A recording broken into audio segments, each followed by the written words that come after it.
Kejadian pasal 24. Ribka dipinang bagi Ishak. Adapun Abraham telah tua dan lanjut umurnya, serta diberkati Tuhan dalam segala hal. Berkatalah Abraham kepada hambanya yang paling tua dalam rumahnya, yang menjadi kuasa atas segala kepunyaannya. Katanya, "Baiklah, letakkan tanganmu di bawah pangkal pahaku, supaya aku mengambil sumpahmu demi Tuhan, Allah yang empunya langit dan yang empunya bumi, bahwa engkau tidak akan mengambil untuk anakku seorang istri dari antara perempuan Kanaan yang di antaranya aku diam. Tetapi engkau harus pergi ke negeriku dan kepada sanak saudaraku untuk mengambil seorang istri bagi Ishak anakku." Lalu berkatalah hambanya itu kepadanya, "Mungkin perempuan itu tidak suka mengikuti aku ke negeri ini. Haruskah aku membawa anakmu itu kembali ke negeri dari mana tuanku keluar?" Tetapi Abraham berkata kepadanya, "Awas, jangan kau bawa anakku itu kembali ke sana. Tuhan Allah yang empunya langit, yang telah memanggil aku dari rumah ayahku, serta dari negeri sanak saudaraku, dan yang telah berfirman kepadaku, serta yang bersumpah kepadaku, demikian, kepada keturunanmu lah akan kuberikan negeri ini. Dialah juga akan mengutus malaikatnya berjalan di depanmu, sehingga engkau dapat mengambil seorang istri dari sana untuk anakku. Tetapi jika perempuan itu tidak mau mengikuti engkau, maka lepaslah engkau dari sumpahmu kepadaku ini. Hanya saja, janganlah anakku itu kau bawa kembali ke sana." Lalu hamba itu meletakkan tangannya di bawah pangkal paha Abraham, tuannya, dan bersumpah kepadanya tentang hal itu. Kemudian hamba itu mengambil 10 ekor dari unta tuannya, dan pergi dengan membawa berbagai barang berharga kepunyaan tuannya. Demikianlah ia berangkat menuju Aram, Mesopotamia, ke kota Nahor. Di sana disuruhnyalah unta itu berhenti di luar kota, dekat suatu sumur, pada waktu petang hari, waktu perempuan-perempuan keluar untuk menimba air. Lalu berkatalah ia, "Tuhan Allah tuanku Abraham, buatlah kiranya tercapai tujuanku pada hari ini. Tunjukkanlah kasih setiamu kepada tuanku Abraham. Di sini aku berdiri di dekat mata air, dan anak-anak perempuan penduduk kota ini datang keluar untuk menimba air. Kiranya terjadilah begini, anak gadis, kepada siapa aku berkata, 'Tolong miringkan buyungmu itu, supaya aku minum,' dan yang menjawab, 'Minumlah, dan unta-untamu juga akan kuberi minum,' dialah kiranya yang kau tentukan bagi hambamu Ishak. Maka dengan begitu akan ku ketahui bahwa engkau telah menunjukkan kasih setiamu kepada tuanku itu." Sebelum ia selesai berkata, maka datanglah Ribka, yang lahir bagi Betuel, anak laki-laki Milka, istri Nahor, saudara Abraham. Buyungnya dibawanya di atas bahunya. Anak gadis itu sangat cantik parasnya, seorang perawan, belum pernah bersetubuh dengan laki-laki. Ia turun ke mata air itu dan mengisi buyungnya, lalu kembali naik. Kemudian berlarilah hamba itu mendapatkannya, serta berkata, "Tolong beri aku minum air sedikit dari buyungmu itu." Jawabnya, "Minumlah, Tuan." Maka segeralah diturunkannya buyungnya itu ke tangannya, serta diberinya dia minum. Setelah ia selesai memberi hamba itu minum, berkatalah ia, "Baiklah, untuk unta-untamu juga kutimba air, sampai semuanya puas minum." Kemudian segeralah dituangnya air yang dibuyungnya itu ke dalam palungan. Lalu berlarilah ia sekali lagi ke sumur untuk menimba air, dan ditimbanyalah untuk semua unta orang itu. Dan orang itu mengamat-ngamatinya dengan berdiam diri, untuk mengetahui apakah Tuhan membuat perjalanannya berhasil atau tidak. Setelah unta-unta itu puas minum, maka orang itu mengambil anting-anting emas yang 1/2 shikal beratnya, dan sepasang gelang tangan yang 10 shikal emas beratnya, serta berkata, "Anak siapakah engkau? Baiklah, katakan kepadaku, adakah di rumah ayahmu tempat bermalam bagi kami?" Lalu jawabnya kepadanya, "Ayahku Betuel, anak Milka, yang melahirkannya bagi Nahor." Lagi kata gadis itu, "Baik jerami, baik makanan unta, banyak pada kami. Tempat bermalam pun ada." Lalu berlututlah orang itu dan sujud menyembah Tuhan serta berkata, "Terpujilah Tuhan, Allah tuanku Abraham, yang tidak menarik kembali kasih-Nya dan setianya dari tuanku itu. Dan Tuhan telah menuntun aku di jalan ke rumah saudara-saudara tuanku ini." Berlarilah gadis itu pergi menceritakan kejadian itu ke rumah ibunya. Ribka mempunyai saudara laki-laki namanya Laban. Laban berlari keluar mendapatkan orang itu ke mata air tadi. Sesudah dilihatnya anting-anting itu dan gelang pada tangan saudaranya, dan sesudah didengarnya perkataan Ribka saudaranya, yang bunyinya, "Begitulah dikatakan orang itu kepadaku." Ia mendapatkan orang itu yang masih berdiri di samping unta-untanya di dekat mata air itu dan berkata, "Marilah engkau yang diberkati Tuhan. Mengapa engkau berdiri di luar? Padahal telah kusediakan rumah bagimu dan juga tempat untuk unta-untamu." Masuklah orang itu ke dalam rumah. Ditanggalkanlah pelana unta-unta, diberikan jerami dan makanan kepada unta-unta itu. Lalu dibawa air pembasuh kaki untuk orang itu dan orang-orang yang bersama-sama dengan dia. Tetapi ketika dihidangkan makanan di depannya, berkatalah orang itu, "Aku tidak akan makan sebelum kusampaikan pesan yang kubawa ini." Jawab Laban, "Silahkan." Lalu berkatalah ia, "Aku ini hamba Abraham. Tuhan sangat memberkati tuanku itu, sehingga ia telah menjadi kaya. Tuhan telah memberikan kepadanya kambing domba dan lembu sapi, emas dan perak, budak laki-laki dan perempuan, unta dan keledai. Dan Sarah istri tuanku itu, sesudah tua, telah melahirkan anak laki-laki bagi tuanku itu. Kepada anaknya itu telah diberikan tuanku segala harta miliknya. Tuanku itu telah mengambil sumpahku. Engkau tidak akan mengambil untuk anakku seorang istri dari antara perempuan Kanaan yang negerinya kudiami ini. Tetapi engkau harus pergi ke rumah ayahku dan kepada kaumku untuk mengambil seorang istri bagi anakku." Jawabku kepada tuanku itu, "Mungkin perempuan itu tidak mau mengikut aku." Tetapi katanya kepadaku, "Tuhan yang di hadapannya aku hidup akan mengutus malaikatnya menyertai engkau, dan akan membuat perjalananmu berhasil, sehingga engkau akan mengambil bagi anakku seorang istri dari kaumku dan dari rumah ayahku. Barulah engkau lepas dari sumpahmu kepadaku. Jika engkau sampai kepada kaumku dan mereka tidak memberikan perempuan itu kepadamu, hanya dalam hal itulah engkau lepas dari sumpahmu kepadaku.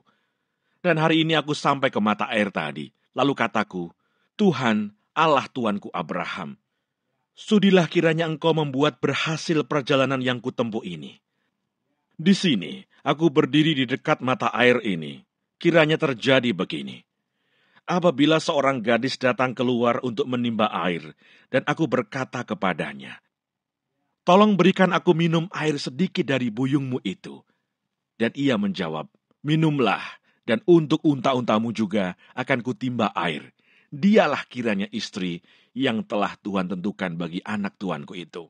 Belum lagi aku habis berkata dalam hatiku, Ribka telah datang, membawa buyung di atas bahunya, dan turun ke mata air itu, lalu menimba air. Kataku kepadanya, tolong berikan aku minum.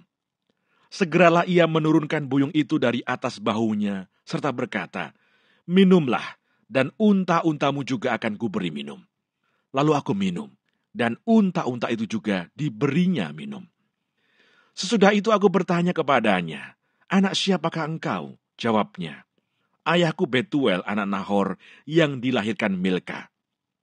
Lalu aku mengenakan anting-anting pada hidungnya dan gelang pada tangannya. Kemudian berlututlah aku dan sujud menyembah Tuhan, serta memuji Tuhan Allah tuanku Abraham, yang telah menuntun aku di jalan yang benar untuk mengambil anak perempuan saudara tuanku ini bagi anaknya. Jadi sekarang, apabila kamu mau menunjukkan kasih dan setia kepada tuanku itu, beritahukanlah kepadaku, dan jika tidak, beritahukanlah juga kepadaku, supaya aku tahu entah berpaling ke kanan atau ke kiri. Lalu Laban dan Betuel menjawab, semuanya ini datangnya dari Tuhan. Kami tidak dapat mengatakan kepadamu baiknya atau buruknya. Lihat, Ribka ada di depanmu, bawalah dia dan pergilah, supaya ia menjadi istri anak tuanmu, seperti yang difirmankan Tuhan. Ketika hamba Abraham itu mendengar perkataan mereka, sujudlah ia sampai ke tanah menyembah Tuhan. Kemudian hamba itu mengeluarkan perhiasan emas dan perak, serta pakaian kebesaran, dan memberikan semua itu kepada Ribka, juga kepada saudaranya, dan kepada ibunya, diberikannya pemberian yang indah-indah. Sesudah itu makan dan minumlah mereka, ia dan orang-orang yang bersama-sama dengan dia, dan mereka bermalam di situ. Paginya sesudah mereka bangun, berkatalah hamba itu, "Lepaslah aku pulang kepada tuanku." Tetapi saudara Ribka berkata, serta ibunya juga, "Biarkanlah anak gadis itu tinggal pada kami barang 10 hari lagi, kemudian bolehlah engkau pergi." Tetapi jawabnya kepada mereka, "Janganlah tahan aku, sedang Tuhan telah membuat perjalananku berhasil. Lepaslah aku, supaya aku pulang kepada tuanku."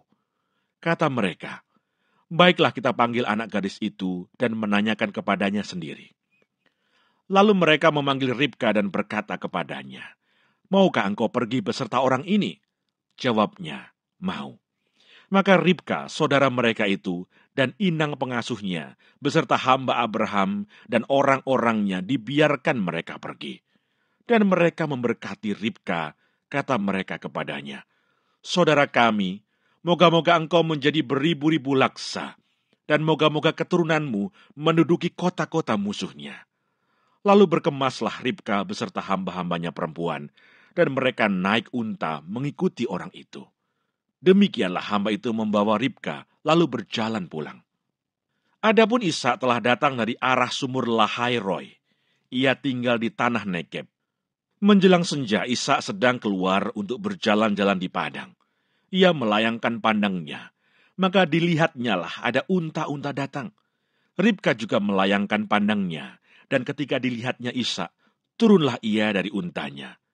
Katanya kepada hamba itu, "Siapakah laki-laki itu yang berjalan di padang ke arah kita?" Jawab hamba itu, "Dialah tuanku itu." Lalu Ribka mengambil telekungnya, dan bertelekunglah ia. Kemudian hamba itu menceritakan kepada Ishak segala yang dilakukannya. Lalu Ishak membawa Ribka ke dalam kemah Sarah ibunya, dan mengambil dia menjadi istrinya. Ishak mencintainya, dan demikian ia dihiburkan setelah ibunya meninggal.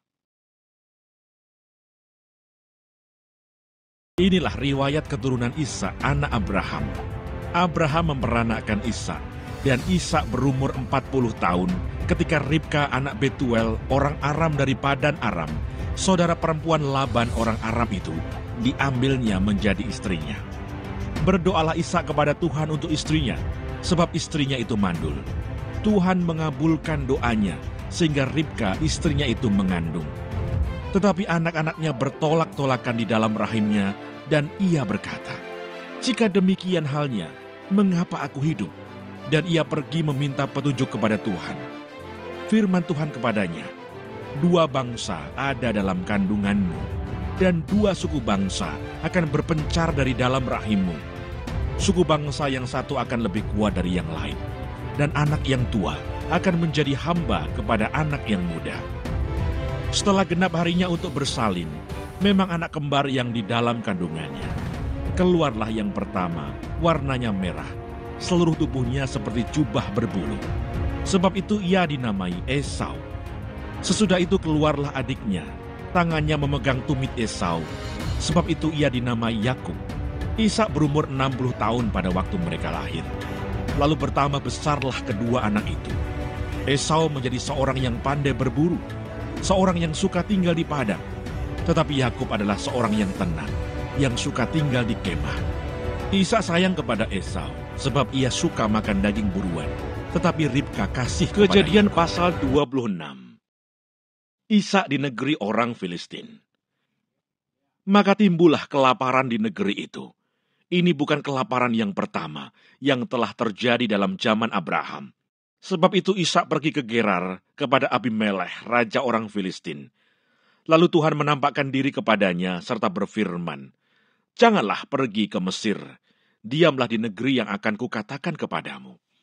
Tinggallah di negeri ini sebagai orang asing, maka aku akan menyertai engkau dan memberkati engkau, sebab kepadamulah dan kepada keturunanmu akan kuberikan seluruh negeri ini. Dan aku akan menepati sumpah yang telah kuikrarkan kepada Abraham ayahmu. Aku akan membuat banyak keturunanmu seperti bintang di langit. Aku akan memberikan kepada keturunanmu seluruh negeri ini, dan oleh keturunanmu semua bangsa di bumi akan mendapat berkat. Karena Abraham telah mendengarkan firman-Ku dan memelihara kewajibannya kepadaku, yaitu segala perintah, ketetapan dan hukumku. Jadi tinggallah Ishak di Gerar. Ketika orang-orang di tempat itu bertanya tentang istrinya, berkatalah ia, "Dia saudaraku," sebab ia takut mengatakan, "Ia istriku." Karena pikirnya, jangan-jangan aku dibunuh oleh penduduk tempat ini karena Ribka, sebab elok parasnya. Setelah beberapa lama ia ada di sana, pada suatu kali menjenguklah Abimelekh, raja orang Filistin itu dari jendela. Maka dilihatnya, Ishak sedang bercumbu-cumbuan dengan Ribka istrinya. Lalu Abimelekh memanggil Ishak dan berkata, "Sesungguhnya dia istrimu. Masakan engkau berkata, dia saudaraku?" Jawab Ishak kepadanya, "Karena pikirku, jangan-jangan aku mati karena dia." Tetapi Abimelekh berkata, "Apakah juga yang telah kau perbuat ini terhadap kami? Mudah sekali terjadi, salah seorang dari bangsa ini tidur dengan istrimu, sehingga dengan demikian engkau mendatangkan kesalahan atas kami." Lalu Abimelekh memberi perintah kepada seluruh bangsa itu, "Siapa yang mengganggu orang ini atau istrinya, pastilah ia akan dihukum mati." Maka menaburlah Ishak di tanah itu, dan dalam tahun itu juga ia mendapatkan hasil 100 kali lipat, sebab ia diberkati Tuhan. Dan orang itu menjadi kaya, bahkan kian lama kian kaya, sehingga ia menjadi sangat kaya. Ia mempunyai kumpulan kambing domba dan lembu sapi, serta banyak anak buah, sehingga orang Filistin itu cemburu kepadanya. Segala sumur yang digali dalam zaman Abraham ayahnya, oleh hamba-hamba ayahnya itu, telah ditutup oleh orang Filistin dan ditimbun dengan tanah. Lalu kata Abimelekh kepada Ishak, "Pergilah dari tengah-tengah kami, sebab engkau telah menjadi jauh lebih berkuasa daripada kami." Jadi pergilah Ishak dari situ, dan berkemahlah ia di lembah Gerar, dan ia menetap di situ. Kemudian Ishak menggali kembali sumur-sumur yang digali dalam zaman Abraham ayahnya, dan yang telah ditutup oleh orang Filistin sesudah Abraham mati. Disebutkannya lah nama sumur-sumur itu menurut nama-nama yang telah diberikan oleh ayahnya. Ketika hamba-hamba Ishak menggali di lembah itu, mereka mendapati di situ mata air yang berbual-bual airnya. Lalu bertengkarlah para gembala Gerar dengan para gembala Ishak. Kata mereka, "Air ini kepunyaan kami." Dan Ishak menamai sumur itu Esek, karena mereka bertengkar dengan dia di sana. Kemudian mereka menggali sumur lain, dan mereka bertengkar juga tentang itu. Maka Ishak menamai sumur itu Sitna. Ia pindah dari situ dan menggali sumur yang lain lagi. Tetapi tentang sumur ini mereka tidak bertengkar. Sumur ini dinamainya Rehobot, dan ia berkata, "Sekarang Tuhan telah memberikan kelonggaran kepada kita, sehingga kita dapat beranak cucu di negeri ini." Dari situ ia pergi ke Berseba, lalu pada malam itu Tuhan menampakkan diri kepadanya serta berfirman, "Akulah Allah ayahmu Abraham. Janganlah takut, sebab aku menyertai engkau. Aku akan memberkati engkau dan membuat banyak keturunanmu karena Abraham, hambaku itu." Sesudah itu Ishak mendirikan mezbah di situ dan memanggil nama Tuhan. Ia memasang kemahnya di situ, lalu hamba-hambanya menggali sumur di situ. Datanglah Abimelekh dari Gerar mendapatkannya, bersama-sama dengan Ahuzat sahabatnya dan Pikol kepala pasukannya. Tetapi kata Ishak kepada mereka, "Mengapa kamu datang mendapatkan aku? Bukankah kamu benci kepadaku dan telah menyuruh aku keluar dari tanahmu?" Jawab mereka, "Kami telah melihat sendiri bahwa Tuhan menyertai engkau. Sebab itu kami berkata, baiklah kita mengadakan sumpah setia antara kami dan engkau. Dan baiklah kami mengikat perjanjian dengan engkau, bahwa engkau tidak akan berbuat jahat kepada kami. Seperti kami tidak mengganggu engkau, dan seperti kami semata-mata berbuat baik kepadamu, dan membiarkan engkau pergi dengan damai. Bukankah engkau sekarang yang diberkati Tuhan?" Kemudian Ishak mengadakan perjamuan bagi mereka, lalu mereka makan dan minum. Keesokan harinya pagi-pagi bersumpah-sumpahlah mereka.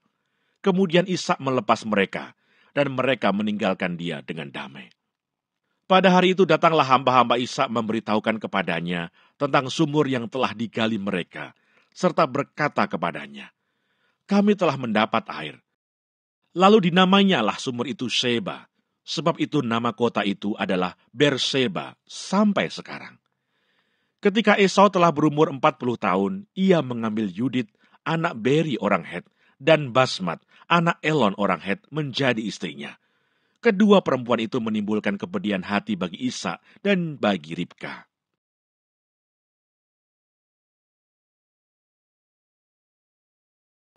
Adapun umur Ishak 180 tahun. Lalu meninggallah Ishak.